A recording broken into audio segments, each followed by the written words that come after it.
Namo Buddhaya, apa kabar anak-anak semuanya? Kembali lagi bersama saya Ibu Suwarni. Ibu berharap kalian semuanya dalam keadaan baik, sehat dan siap untuk belajar. Hari ini kita akan belajar bersama-sama tentang budaya di lingkungan tempat tinggalku. Sudah siap untuk belajar? Mari kita mulai pembelajaran hari ini dengan penuh semangat.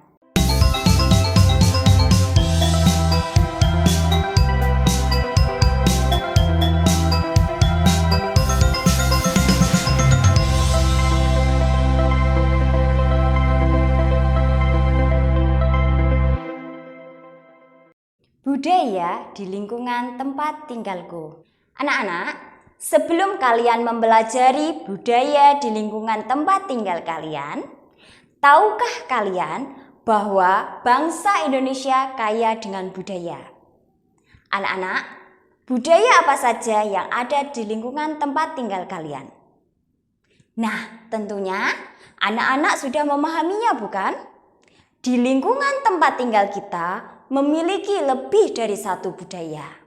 Setiap wilayah memiliki budaya dan adat istiadat yang berbeda-beda.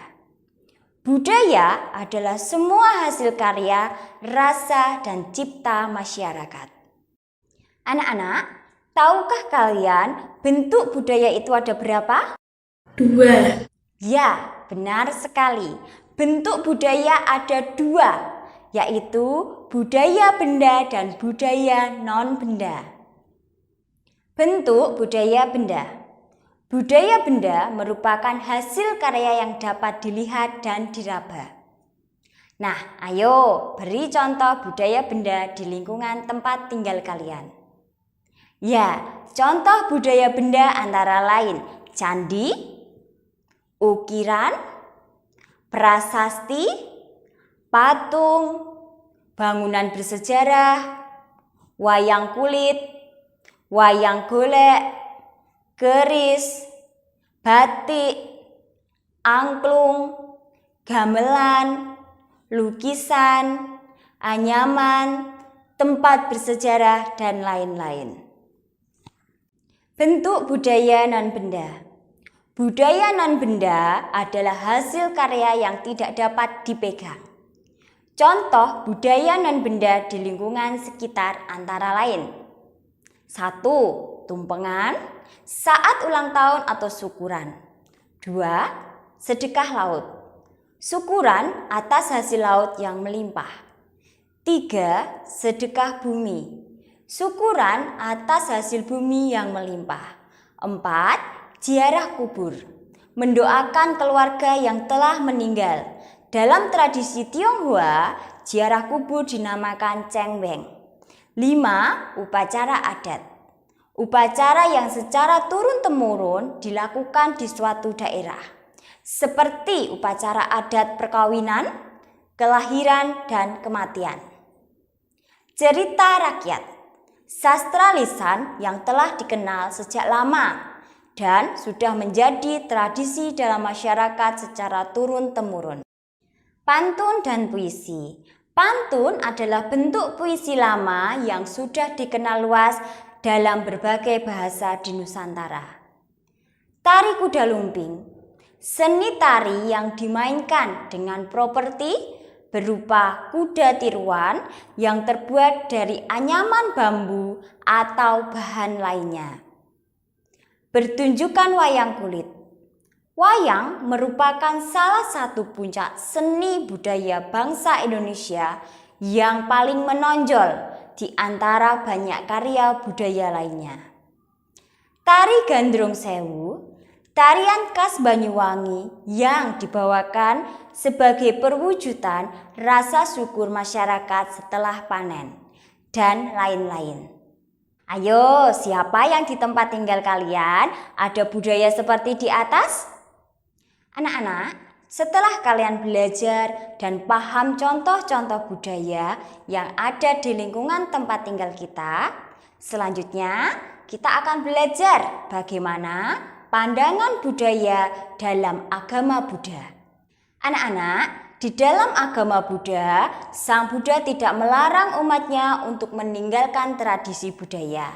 Tetapi Sang Buddha menganjurkan untuk menerima dan hidup dengan budaya tradisi tersebut. Apabila tradisi itu membawa manfaat, kemajuan, dan kebahagiaan dalam kehidupannya. Bentuk budaya benda dalam agama Buddha.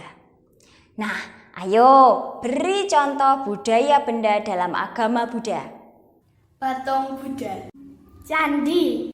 Ya, contoh budaya benda dalam agama Buddha yaitu patung Buddha, wihara, candi, pagoda, relief, prasasti, swastika, stupa, cakra, bendera Buddhis, lampion, dan sebagainya. Bentuk budaya non-benda dalam agama Buddha. Contoh budaya non-benda agama Buddha antara lain tarian barongsai, pantun Buddhis, puisi Buddhis, cerita Buddhis, dan sebagainya. Nah, anak-anak, budaya non-benda dalam agama Buddha sering dilakukan umat Buddha dalam bentuk upacara dengan membaca doa. Contohnya, 1. Upacara kelahiran. Upacara yang dinantikan oleh setiap orang yang berhubungan dengan kelahiran seorang anak. 2. Upacara potong rambut. Bertujuan untuk membuang kesialan, mengungkapkan rasa syukur kepada Tuhan Yang Maha Esa. 3. Upacara ulang tahun. Bentuk syukur hari kelahiran. 4. Upacara perkawinan.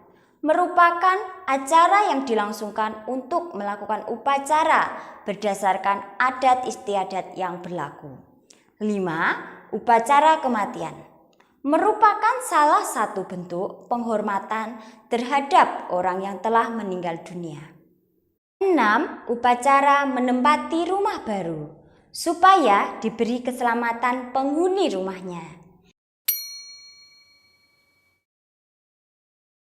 Anak-anak, dapat kita simpulkan bahwa budaya yang ada di lingkungan tempat tinggal kita memiliki adat istiadat yang berbeda-beda.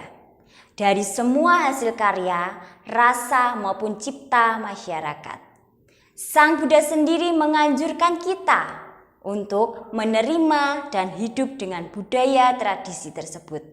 Baik budaya benda maupun budaya non-benda yang ada di lingkungan tempat tinggal kita. Tradisi-tradisi yang sering kita ikuti di tempat kita tinggal dapat membawa kemajuan, keselamatan, dan kebahagiaan untuk kita.